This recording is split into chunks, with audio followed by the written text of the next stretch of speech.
கோவை மாவட்டம் மேட்டுப்பாளையத்தில் ஊக்க மருந்துகளை சட்டவிரோதமாக உடற்பயிற்சி கூடங்களுக்கு சப்ளை செய்த இருவர் கைது செய்யப்பட்டனர். மேட்டுப்பாளையம் அன்னூர் சாலையில் வாகன சோதனையில் ஈடுபட்ட காவல்துறையினர் அந்த வழியே வந்த ஒரு காரை சோதனை செய்ததில் பல்வேறு மருந்துகள் ஏராளமாக இருந்ததை கண்டறிந்தனர். அந்த மருந்துகள் குறித்து மருத்துவர்களிடம் விசாரித்தபோது அவை அறுவை சிகிச்சை போன்றவை தொடர்பாக பயன்படுத்தப்படுபவை என்பதும் இவற்றை மருத்துவர்களின் அனுமதியின்றி பயன்படுத்தக்கூடாது என்பதும் தெரியவந்தது. இதையடுத்து காரில் வந்த இருவரை பிடித்து விசாரித்ததில் ஈரோடு மாவட்டத்தில் பளுதூக்குதல் பயிற்சி கூடம் நடத்தி வரும் செந்தில்குமார், அவரிடம் பயிற்சியாளராக பணிபுரியும் சங்கர் என்பது தெரியவந்தது. இருவரும் கோவை அவினாசி, மேட்டுப்பாளையம் உள்ளிட்ட பகுதிகளில் இயங்கி வரும் உடற்பயிற்சி கூடங்களுக்கு இந்த மருந்துகளை சட்டவிரோதமாக விற்பனை செய்து வந்ததும் தெரியவந்தது. இதனையடுத்து இருவரையும் கைது செய்த காவல்துறையினர் 10 லட்சம் ரூபாய் மதிப்புள்ள மருந்துகள் மற்றும் காரை பறிமுதல் செய்தனர். நீலகிரி மாவட்டம் கூடலூர் அருகே கட்டப்படும் பாலத்தின் அகலத்தை அதிகரிக்க வலியுறுத்தி பழங்குடியின மக்கள் பூஜையை தடுத்து நிறுத்தினர். புளியம்பாறை மற்றும் ஆமைக்குளம் பகுதிகளுக்கு இடையே ஓடும் ஆற்றின் குறுக்கே 4 அடி அகலத்தில் வனத்துறை மூலம் பாலம் அமைக்க முடிவு செய்யப்பட்டது. இதற்காக பூஜை ஏற்பாடு செய்யப்பட்ட நிலையில் 4 அடி பாலம் வேண்டாம் என கூறி பழங்குடியின மக்களும் பொதுமக்களும் பூஜையை தடுத்து நிறுத்தி போராட்டத்தில் ஈடுபட்டனர். அவசர தேவைக்கு ஆம்புலன்ஸ் சென்று வரும் வகையில் 6 அடி அகலத்திற்கு பாலம் அமைக்க கோரிக்கை விடுத்தனர். அவர்களோடு பேச்சுவார்த்தை நடத்திய நெல்லியாலம் நகரமன்ற தலைவர் சிவகாமி மற்றும் வனத்துறையினர் மாவட்ட ஆட்சியரின் கவனத்திற்கு இந்த விவகாரத்தை கொண்டு செல்வதாக உறுதியளித்தனர். அடுத்த 2 நாட்களுக்கு பாலம் கட்டும் பணிகள் நடைபெறாது எனவும் தெரிவித்தனர். இதனையடுத்து போராட்டம் கைவிடப்பட்டது.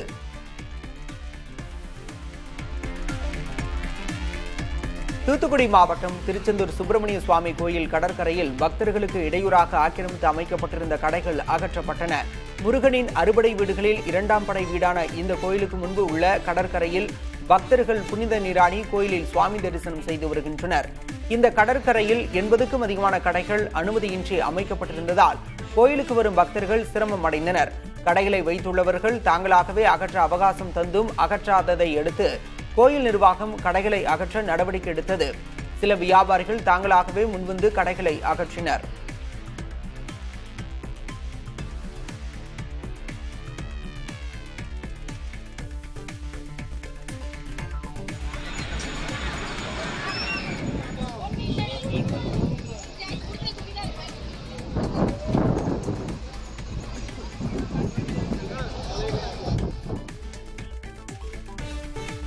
திருமணம் செய்வதாக கூறி 7 லட்சம் ரூபாய் மோசடி செய்ததாக நடிகர் காதல் சுகுமார் மீது பெண் வன்கொடுமை உள்ளிட்ட 3 பிரிவுகளின் கீழ் வழக்கு பதிவு செய்யப்பட்டுள்ளது. கடந்த 3 ஆண்டுகளாக பழகிய சுகுமார் பண மோசடி செய்ததாகவும் பணத்தை திருப்பி கேட்டபோது செக் மோசடி மற்றும் கொலை மிரட்டல் விடுத்ததாகவும் துணை நடிகை ஒருவர் புகார் அளித்தார். கடந்த சில மாதங்களுக்கு முன்பு மாம்பலம் அனைத்து மகளிர் காவல் நிலையத்தில் புகார் அளித்த நிலையில் இரு தரப்பையும் அழைத்து காவல்துறையினர் விசாரணை மேற்கொண்டனர். இந்நிலையில் பெண் வன்கொடுமை தடுப்புச் சட்டம், மோசடி, பெண்ணை அவமதித்தல் உள்ளிட்ட பிரிவுகளின் கீழ் நடிகர் சுகுமார் மீது வழக்கு பதிவு செய்யப்பட்டுள்ளது.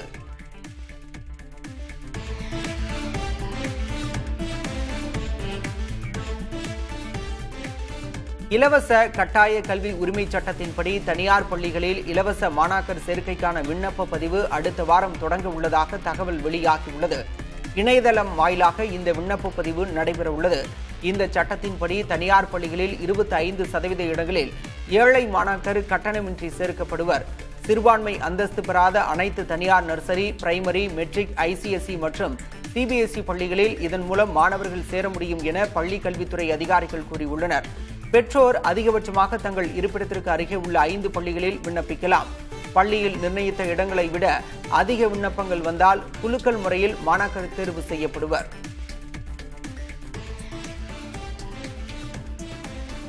சபரிமலைக்கு கன்னிச்சாமியாக சென்ற நடிகர் கார்த்தி, வயதானவர்கள், குழந்தைகள் எல்லாம் பார்க்கும்போது இவ்வளவு நாள் இங்கு வரவில்லையே என்று தோன்றியதாக நிகழ்ச்சியாக கூறியிருக்கிறார். நடிகர் ரவி மோகன், தயாரிப்பாளர் லட்சுமண் உள்ளிட்டோருடன் முதன்முறையாக சபரிமலைக்கு சென்றிருக்கும் நடிகர் கார்த்தி ஐயப்பன் கோயிலில் பக்தர்களுடன் வரிசையில் நின்று சாமி தரிசனம் செய்த வீடியோக்கள், புகைப்படங்கள் இணையத்தில் வெளியானது. இது குறித்து பேசியிருக்கும் கார்த்தி, அனைவரும் ஹரிவராசனம் பாடியதை அருகிலிருந்து பார்த்தது தெய்வீகமாக இருந்ததாகவும் மகரஜோதி தரிசனத்துக்கும் வர வேண்டும் என்ற ஆசையாக இருப்பதாகவும் கூறியிருக்கிறார்.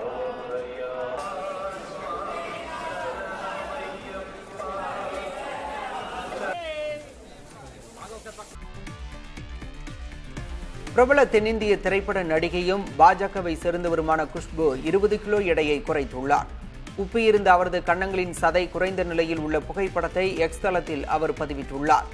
54 வயதாகும் குஷ்பு யோகா பயிற்சிகள் மற்றும் உடற்பயிற்சிகள் மூலம் உடல் எடையை வெகுவாக குறைத்திருக்கிறார். உடல் எடையை குறைக்க முற்படுவோருக்கு இது உந்துதலாக இருக்கும் என குஷ்புவுக்கு பாராட்டுகள் குவிகின்றன. பரந்தூர் விமான நிலைய திட்ட எதிர்ப்பு போராட்டம் இன்று 1000வது நாளை எட்டியுள்ளது. காஞ்சிபுரம் மாவட்டம் பரந்தூர், ஏகனாபுரம், தண்டலம், நெல்வாய் உட்பட 13 கிராமங்களில் சுமார் 5750 ஏக்கர் பரப்பில் புதிய பசுமை வெள்ளி விமான நிலையம் அமைக்கப்பட உள்ளது. இந்த திட்டம் நிறைவேறினால் வேளாண்மையும் நீர்நிலைகளும் அழியும் என்று கூறி எதிர்ப்பு தெரிவிக்கும் கிராம மக்கள் தொடர் போராட்டங்களை நடத்தி வருகின்றனர். இந்த போராட்டம் இன்று 1000வது நாளை எட்டியுள்ளது.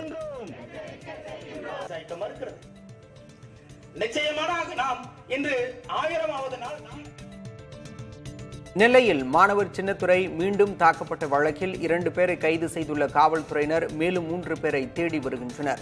சின்னத்துரையுடன் இன்ஸ்டாகிராமில் பழகியவர்கள் அவரை நேரில் வரவழைத்து அலைபேசியை பறித்து தாக்குதல் நடத்தினர்.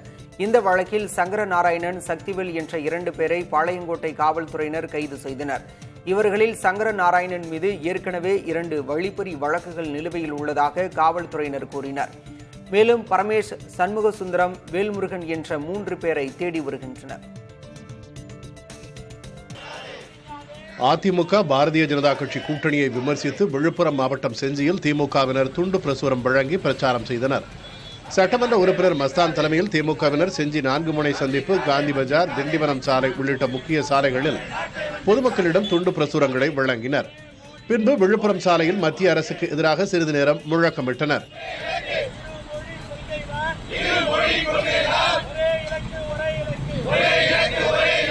இதேபோல் சிவகங்கை மாவட்டம் திருப்பத்தூர் பேருந்து நிலையத்தில் அதிமுக பாஜக கூட்டணியை விமர்சிக்கும் வகையில் திமுகவினர் துண்டு பிரசுரங்களை பொதுமக்களிடம் விநியோகித்தனர். பாஜகவும் RSSம் பிரித்தாளும் சூழ்ச்சியை கையாளுவதாக மேற்குவங்க முதலமைச்சர் மம்தா பானர்ஜி குற்றம் சாட்டியுள்ளார். முர்ஷிதாபாத் மாவட்டத்தில் நடந்த வக்ஃபு சட்டத்திற்கு எதிரான போராட்டத்தில் வன்முறை வெடித்தது குறித்து இவ்வாறு அவர் கூறியுள்ளார். அமைதி காக்குமாறு பொதுமக்களுக்கு கடிதம் மூலம் வேண்டுகோள் விடுத்துள்ள மம்தா பானர்ஜி, காலம் கடந்த நயவஞ்சக திட்டத்தை மீண்டும் மீண்டும் பாஜகவும் RSS அமைப்பும் பயன்படுத்திக் கொண்டிருப்பதாக கூறியுள்ளார்.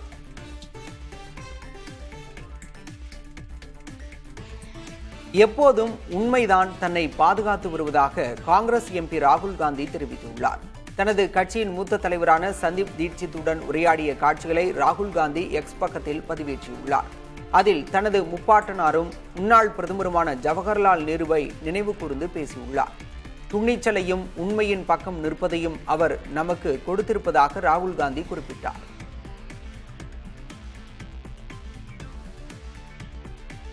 மகாராஷ்டிராவில் ஹிந்தி மொழியை பரப்ப முற்பட்டால் போராட்டங்கள் வெடிக்கும் என மகாராஷ்டிர நவநிர்மாண் கட்சியின் தலைவர் ராஜ் தாக்கரே எச்சரித்துள்ளார். இந்தி பாடப்புத்தகங்களை விநியோகிக்க விடமாட்டோம் என்றும் அவர் கூறியுள்ளார்.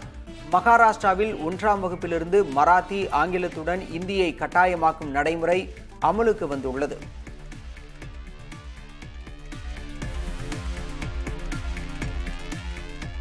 இமாச்சல பிரதேச மாநில தலைமைச் செயலாளர் அதிகாரிகளுக்கு வைத்த விருந்துக்கு 1,22,000 ரூபாய் பில் வந்துள்ள நிலையில் அதனை அரசே செலுத்த வேண்டும் என அவர் கூறியிருப்பது சர்ச்சையை ஏற்படுத்தியுள்ளது. ஹோலி பண்டிகையொட்டி இமாச்சல பிரதேச மாநில தலைமைச் செயலர் பிரபோத் சக்சேனா 75 IAS அதிகாரிகள் மற்றும் அவரது குடும்பத்தினருக்கு விருந்து வைத்துள்ளார்.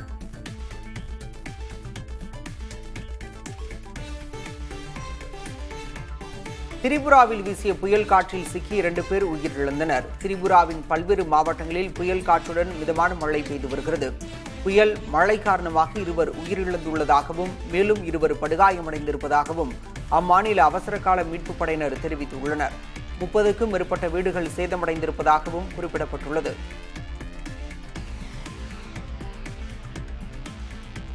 உலகில் இதுவரையில் யாரும் பார்த்திராத புதிய வண்ணத்தை கண்டுபிடித்திருப்பதாக அமெரிக்க விஞ்ஞானிகள் தெரிவித்துள்ளனர். மனித கண்களால் குறிப்பிட்ட வண்ணங்களை மட்டுமே பார்க்க முடியும். இந்நிலையில் அமெரிக்காவைச் சேர்ந்த 5 விஞ்ஞானிகள் தங்கள் கண் விழித்திரையில் லேசரை செலுத்தி குறிப்பிட்ட பகுதியை தூண்டி புதிய வண்ணத்தை பார்த்துள்ளனர். இது தொடர்பான ஆய்வுக் கட்டுரை சயின்ஸ் அட்வான்ஸ் இதழில் வெளியிடப்பட்டுள்ளது.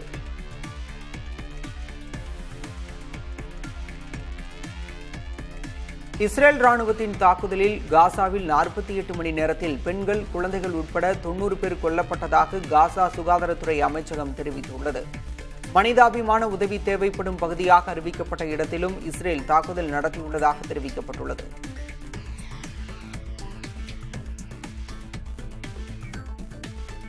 கடந்த 3 வாரங்களில் மட்டும் பாகிஸ்தான் அரசு அந்நாட்டில் தங்கியிருந்த 80,000 ஆப்கான் அகதிகளை வெளியேற்றியுள்ளது.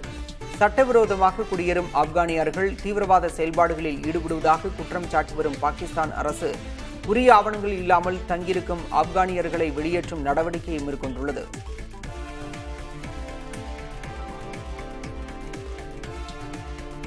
இலங்கை பொலனறுவை மாவட்டத்தில் உள்ள மன்னம்பிட்டியில் உள்ள கிறிஸ்துவ தேவாலயத்தில் துப்பாக்கிச் சூட்டில் ஈடுபட்டதாக ஒருவர் கைது செய்யப்பட்டார். அவரிடமிருந்து உள்ளூரில் தயாரிக்கப்பட்ட துப்பாக்கி பறிமுதல் செய்யப்பட்டது. கைது செய்யப்பட்ட 38 வயது இளைஞருக்கும் தேவாலய போதகருக்கும் இடையான தனிப்பட்ட தகராறு காரணமாக துப்பாக்கிச்சூடு நடத்தப்பட்டதாக காவல்துறை தெரிவித்துள்ளது.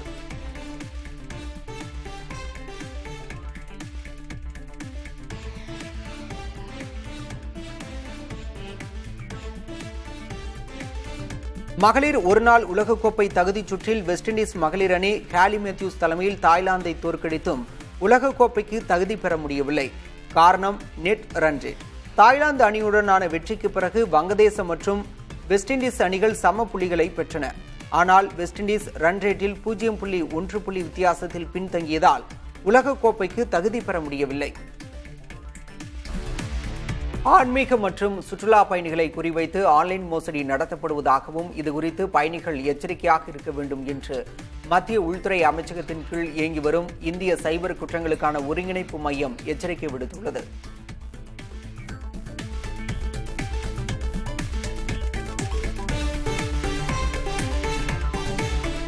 கர்நாடகாவில் சாதிவாரி கணக்கெடுப்பு அறிக்கைக்கு எதிராக பெரும் புயல் கிளம்பியுள்ள நிலையில் இதுபோன்ற அசாதாரண நிலை 107 ஆண்டுகளுக்கு முன்பே நிலவியிருப்பது வரலாற்றில் பதிவாகியுள்ளது. 1918ஆம் ஆண்டில் மைசூர் மகாராஜா நல்வாடி கிருஷ்ணராஜா உடையார் உத்தரவுப்படி அப்போதைய மாநில தலைமை நீதிபதி லெஸ்ஸி மில்லர் சாதிவாரி கணக்கெடுப்பு நடத்தினார். ஆனால் அதன் பரிந்துரைகள் பல்வேறு சமூகத்தினரால் எதிர்ப்புகளை சம்பாதித்தது.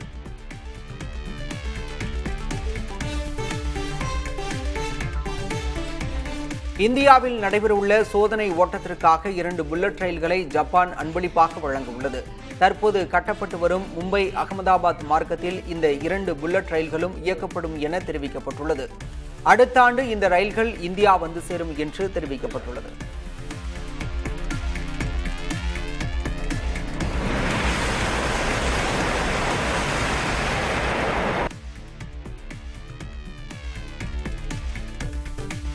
இந்தியாவில் விளையும் பக்வா ரக மாதுளம் கனிகள் அமெரிக்காவுக்கு ஏற்றுமதியாகின்றன. மகாராஷ்டிராவில் அகில்யா நகரில் விளையும் மாதுளம் பழங்கள் அமெரிக்காவுக்கு கப்பல் மூலமாக அனுப்பி வைக்கப்பட்டன. இரத்த சிவப்பு நிறம் கொண்ட பக்வா மாதுளை சிறந்த இனிப்பு சுவையும் சத்துக்களும் கொண்டது. முதற்கட்டமாக 14 டன் பக்வா மாதுளை ஏற்றுமதி செய்யப்பட்டிருக்கிறது.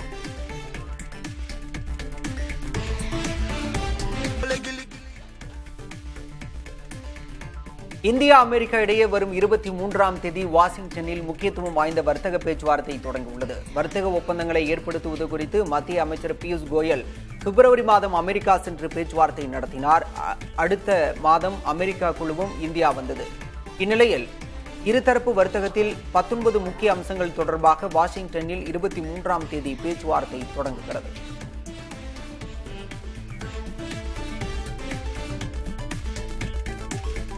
மனிதர்கள் மிகுந்த நாடான சீனா தற்போது இயந்திர மனிதர்கள் நிறைந்த நாடாகவும் மாறிவிட்டது. இதனை வெளிப்படுத்தும் விதத்தில் மனிதர்களும் இயந்திர மனிதர்களும் பங்கேற்ற மாரத்தான் ஓட்டப்பந்தயம் 21 கிலோமீட்டர் தொலைவுக்கு பெய்ஜிங் நகரில் நடைபெற்றது. AI தொழில்நுட்பத்தில் தாங்கள் பெற்றுள்ள அசுர முன்னேற்றத்தை உலகிற்கு உணர்த்தும் விதமாக இந்த நிகழ்ச்சியை சீனா நடத்தியது.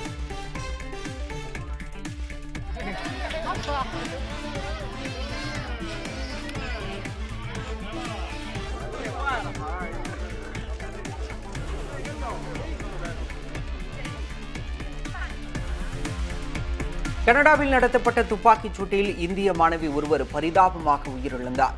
ஆன்டோரியோ மாகாணம் ஹாமில்டன் நகரில் உள்ள கல்லூரியில் பயின்று வந்த ஹர்மன் சிம்ரத் ரந்தாவா பேருந்துக்காக காத்திருந்த போது அந்த வழியாக காரில் சென்ற நபர் துப்பாக்கிச்சூடு தாக்குதல் நடத்தியதாக கூறப்படுகிறது. வேறு ஒருவரை நோக்கி துப்பாக்கிச்சூடு நடத்தப்பட்ட நிலையில் தவறுதலாக குண்டு பாய்ந்து ஹர்சிம்ரத் நிகழ்விடத்திலேயே உயிரிழந்தார்.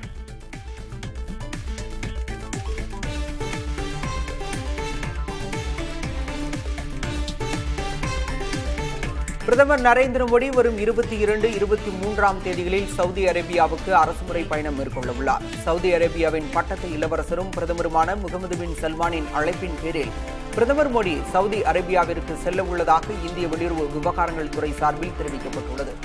இதற்கு முன்பு 2016ஆம் ஆண்டிலும் 2019ஆம் ஆண்டிலும் சவுதி அரேபியாவுக்கு பயணித்துள்ளார் பிரதமர் மோடி.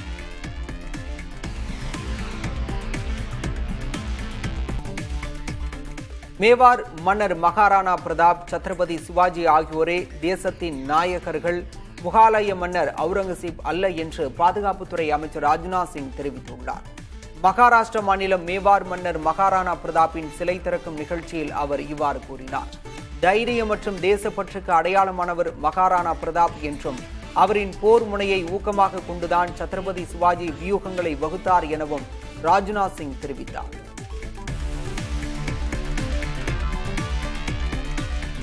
சரியான உணவு பழக்க வழக்கம் இருந்தாலே கல்லீரல் தொடர்பான நோய்களுக்கான வாய்ப்புகள் 50% குறையும் என இந்திய கல்லீரல் மாற்று மருத்துவர் சங்க தலைவர் சஞ்சீவ் சைகல் தெரிவித்துள்ளார். நாடெங்கும் கிராமம், நகரம் என வேறுபாடு இல்லாமல் கல்லீரல் பாதிப்பு உள்ளவர்கள் எண்ணிக்கை அதிகரித்து வருவதாக அவர் தெரிவித்தார். மது பழக்கமும் பதப்படுத்தப்பட்ட உணவுகளும் கல்லீரலை வெகுவாக பாதிப்பதாக சஞ்சீவ் சைகல் கூறினார்.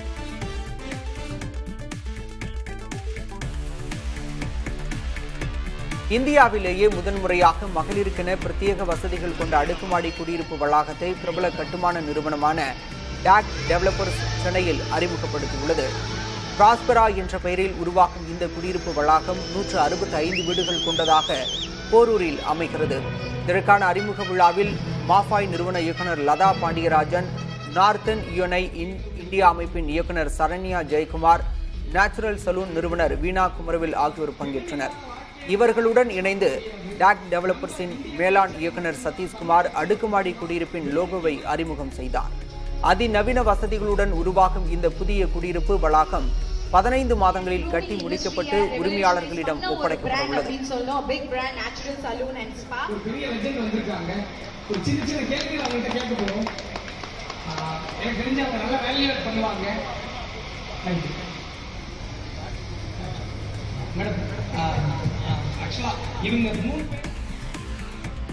தூத்துக்குடி மாவட்டம் திருச்செந்தூரில் மாற்றுத்திறனாளி தம்பதியிடம் அடையாள அட்டை, பணம் உள்ளிட்டவற்றை திருடியவர்களை காவல்துறையினர் தேடி வருகின்றனர்.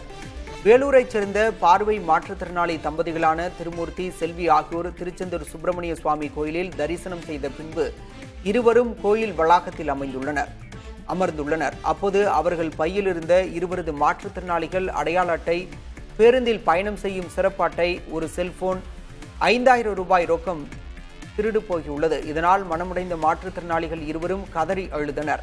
தகவல் அறிந்த புறக்காவல் நிலைய காவலர் தங்கம் சென்று மாற்றுத்திறனாளி தம்பதியிடம் விசாரணை நடத்தி புறக்காவல் நிலையத்திற்கு அழைத்துச் சென்றார். அப்பகுதியில் உள்ள சிசிடிவி பதிவுகளை கொண்டு திருட்டில் ஈடுபட்டவர்களை காவல்துறையினர் தேடி வருகின்றனர். நாசிக் தர்காவை இடிப்பதற்கு எதிராக உயர்நீதிமன்றம் உச்சநீதிமன்றத்தில் வழக்கு இருக்கும் போதே மாநகராட்சி நிர்வாகம் அதை இடித்து தரைமட்டமாக்கியது பெரும் சர்ச்சையை ஏற்படுத்தியிருக்கிறது.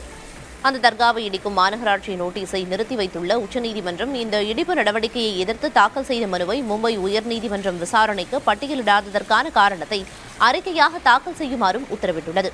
இந்த வழக்கு மீதான அடுத்த விசாரணை வரும் திங்கட்கிழமை நடைபெறும் என்றும் உச்சநீதிமன்றம் அறிவித்திருக்கிறது. மகாராஷ்டிராவை ஆளும் பாஜக கூட்டணி அரசு இஸ்லாமியர்களை குறிவைத்து பல நடவடிக்கைகளை எடுத்து வருவதாக குற்றச்சாட்டு உள்ள நிலையில் சுமார் 300 ஆண்டுகள் பழமையான நாசிக் சத்பீர் தர்காவை இடித்தது நாடு தழுவிய பிரச்சனையாக மாறியிருக்கிறது. உச்சநீதிமன்றமே சட்டம் இயற்றும் என்றால் நாடாளுமன்றம் என ஒன்று தேவையில்லை என்றும் அதை மூடிவிடலாம் என்றும் பாஜக நாடாளுமன்ற உறுப்பினர் நிஷிகாந்த் துபே கூறியுள்ளார். எக்ஸ் சமூக வலைதளத்தில் ஹிந்தி மொழியில் இவ்வாறு அவர் பதிவிட்டுள்ளார்.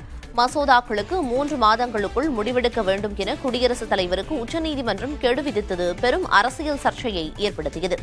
உச்சநீதிமன்றம் என சூப்பர் நாடாளுமன்றமா என குடியரசு துணைத் தலைவர் ஜெகதீப் தன்கர் பேசியது பெரும் அதிர்வுகளை ஏற்படுத்தியுள்ளது. மேலும் நாடாளுமன்றத்தில் நிறைவேற்றப்பட்ட வக்ஃப் திருத்த சட்டத்தில் சில அம்சங்களை அமல்படுத்த உச்சநீதிமன்றம் இடைக்கால தடை விதித்துள்ளது.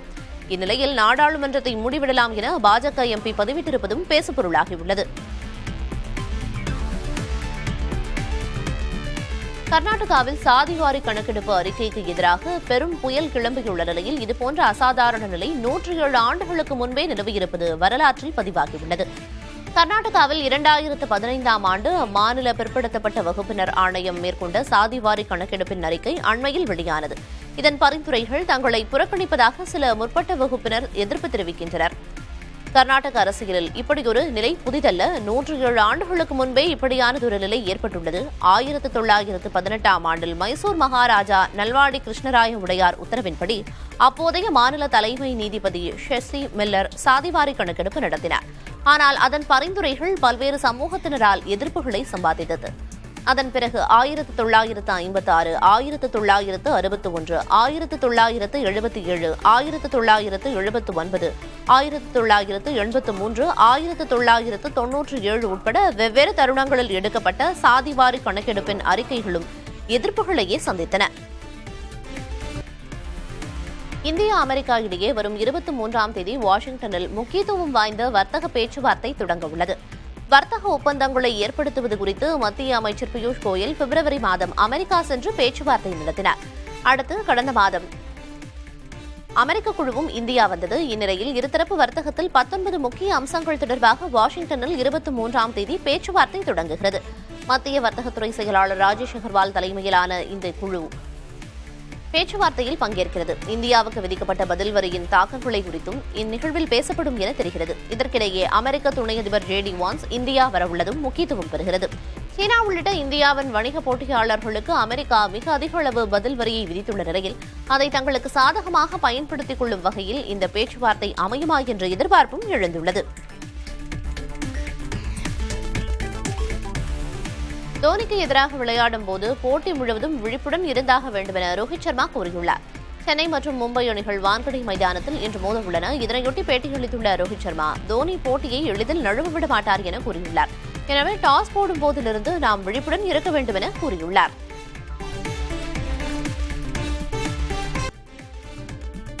அமெரிக்கா ஈரான் இடையே 2வது சுற்று பேச்சுவார்த்தை நடைபெற்றது. இத்தாலி நாட்டு தலைநகர் ரோமில் உள்ள ஒமானியா தூதரகத்தில் மூடப்பட்ட அறையில் ரகசியமாக இரு நாட்டு பிரதிநிதிகளும் பேசியதாக அமெரிக்க அதிகாரி ஒருவர் தெரிவித்துள்ளார்.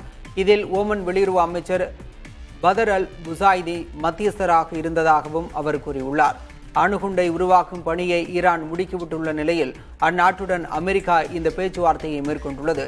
வளைகுடா பகுதி எப்போதுமே பதற்றம் நிறைந்ததாக உள்ள நிலையில் அங்கு அணு ஆயுத சக்தி உருவாவது பெரும் அபாயத்திற்கு காரணமாகலாம் என அமெரிக்கா அஞ்சுகிறது.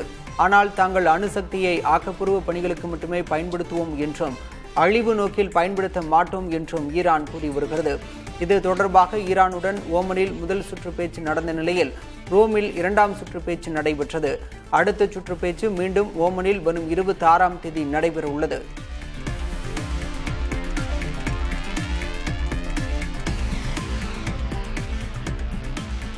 வங்கதேசத்தில் சிறுபான்மையினராக இந்து சமூகத்தைச் சேர்ந்த ஒரு தலைவர் கடத்தி படுகொலை செய்யப்பட்ட சம்பவத்துக்கு இந்தியா கடும் கண்டனம் தெரிவித்துள்ளது.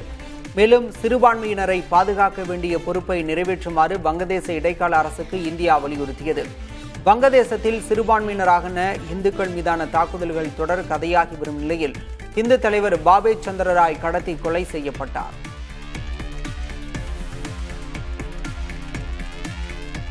பஞ்சாப் மாநிலத்தில் 15க்கும் மேற்பட்ட வெடிகுண்டு தாக்குதல்களை நிகழ்த்தியுள்ள பாகிஸ்தான் ஆதரவு பெற்ற காலிஸ்தான் தீவிரவாதி ஹாப்பி பசியா என்ற ஹர்ப்ரீத் சிங் அமெரிக்காவில் கைது செய்யப்பட்டுள்ளார்.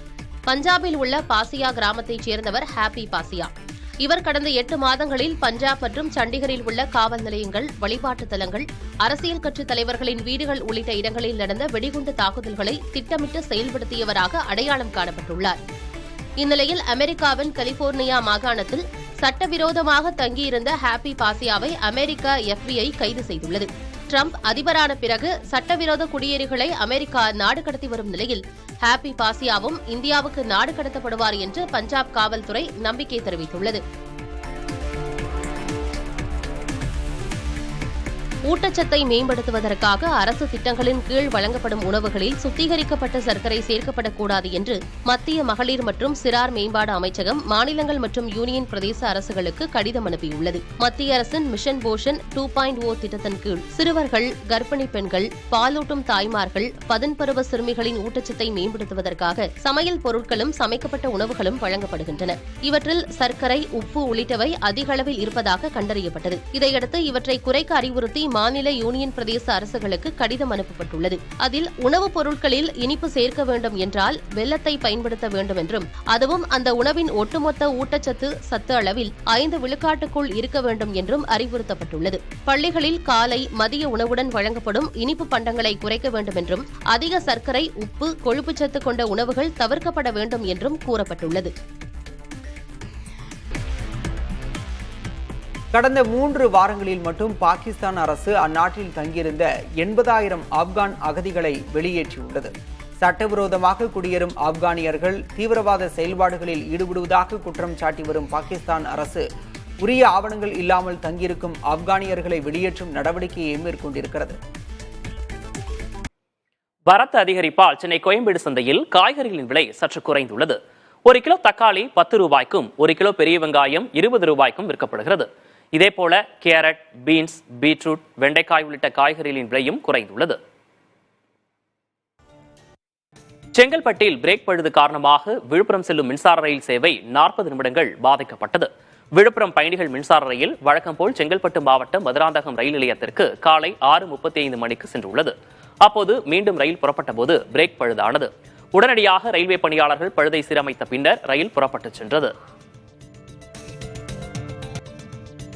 மத்திய மாநில அரசுகளுக்கு இடையே ஆளுநர் என்பவர் தபால்காரர்தான் என தமிழ்நாடு முதல்வர் மு க ஸ்டாலின் தெரிவித்தார்.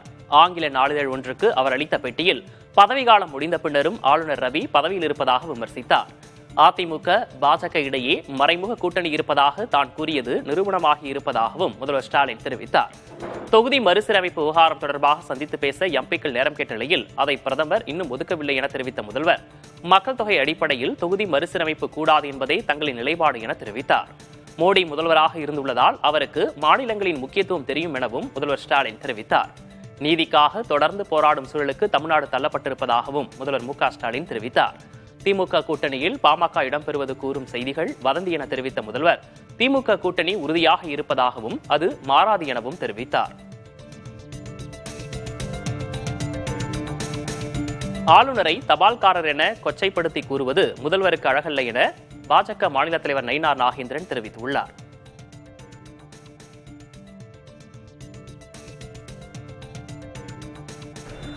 ஆளுநர் ஒரு அரசாங்கத்தினுடைய ஒரு அங்கீகாரம். மாநில அரசுகள் தான் அதிகாரம் அதிகம் இருக்கிறது. அதை தபால்காரன் சொல்லி அந்த மாதிரி கொச்சைப்படுத்தி பேசுறது முதலமைச்சருக்கு அழகல்ல. மீன்பிடி தடைகாலம் தொடங்கியுள்ளதால் சென்னையில் மீன்களின் விலை அதிகரித்துள்ளது. வருகிற ஜூன் 14ஆம் தேதி வரை 61 நாட்களுக்கு மீன்பிடி தடைகாலம் அமலில் இருக்கும். இதனால் மீன்களின் வரத்து குறைந்ததால் சென்னை காசிமேட்டில் மீன்களின் விலை அதிகரித்துள்ளது. 1 கிலோ வஞ்சரம் 1000 ரூபாய்க்கும் சங்கரா 400 ரூபாய்க்கும் விற்கப்படுகிறது.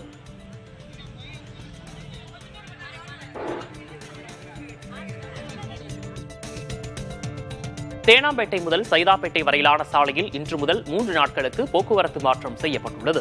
ஜிஎஸ்டி 4 வழிச்சாலைக்கான மேம்பாட்டு பணிக்காக சோதனை அடிப்படையில் போக்குவரத்து மாற்றம் செய்யப்படுவதாக நெடுஞ்சாலைத்துறை அறிவித்துள்ளது. இதனால் தேனாம்பேட்டையிலிருந்து சைதாப்பேட்டை நோக்கி செல்லும் அனைத்து வாகனங்களும் செனட்டாப் சாலை, டன்புல்ஸ் சந்திப்பு வழியாக திருப்பிவிடப்பட்டு சாமியர் சாலையின் வலதுபுறம் திரும்பி நந்தனம் சந்திப்புக்கு சென்று பின்னர் இடது அல்லது வலதுபுறம் திரும்பி அண்ணா சாலை வழியாக சென்று இலக்கை அடையலாம். சைதாப்பேட்டையிலிருந்து சாமியர் சாலை நோக்கி வரும் அனைத்து வாகனங்களும் தடை செய்யப்பட்டு அதற்கு பதில் அண்ணா சாலை, செனட்டாப் சாலை வழியாக சென்று பின்னர் சாமியர் சாலை வழியே இலக்கை அடையலாம். GKM பாலம், செனட்டாப் சாலையில் இருந்து வரும் வாகனங்களுக்கு மட்டும் ஒரு வழிப்பாதையாக மாற்றப்படும். மேலும் காந்தி மண்டபம் சாலையில் இருந்து வரும் வாகனங்களுக்கு அனுமதி இல்லை. சீரான போக்குவரத்தை உறுதி செய்ய ஒரு வழிப்பாதைகளில் வாகனங்கள் நிறுத்த தடை விதிக்கப்பட்டுள்ளது.